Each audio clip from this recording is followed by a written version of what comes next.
आम tax payers के लिए न्यू इनकम टैक्स के नियमों में काफ़ी आसान बनाया जा रहा है। इनको सिंपल किया गया है। इसी कड़ी में 1 अप्रैल से आपके पैन कार्ड के नियमों में बड़े बदलाव किए गए हैं। अब 5 लाख रुपए तक की कार खरीदने पर या फिर बैंक में लाखों रुपए जमा करना हो, आपको बार बार पैन कार्ड दिखाने की जरूरत नहीं होगी।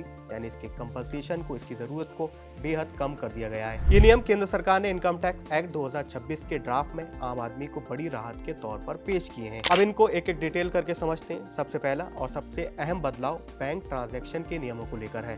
अब तक जो नियम थे उसके मुताबिक अगर बैंक में आप एक दिन में 50,000 से ज्यादा कैश जमा करते हैं तो पैन कार्ड देना यहाँ कंपलसरी था। लेकिन नए नियम जो आए उसके मुताबिक इस लिमिट को एक दिन के बजाय साल भर कर दिया गया है। अब पूरे साल में यानी एक फाइनेंशियल ईयर में कुल 10 लाख या इससे ज्यादा का कैश डिपॉजिट करने या फिर इसके विड्रॉल पर आपको पैन लगाना होगा, जबकि ये लिमिट पहले एक दिन थी। यानी इसमें कंपनसेशन कम हो जाएगा, कागजी जरूरत बेहद कम हो जाएगी।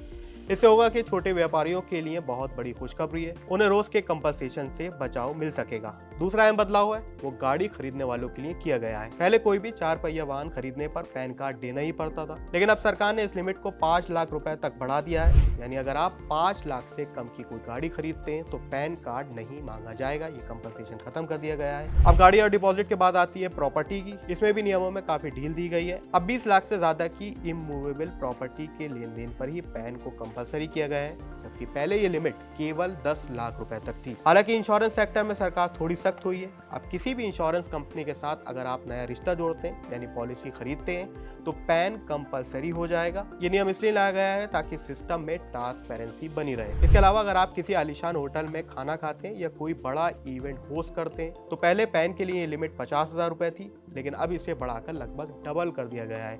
यानी अब 1 लाख रुपए तक के बिल पर आपको पैन देना कंपलसरी नहीं होगा।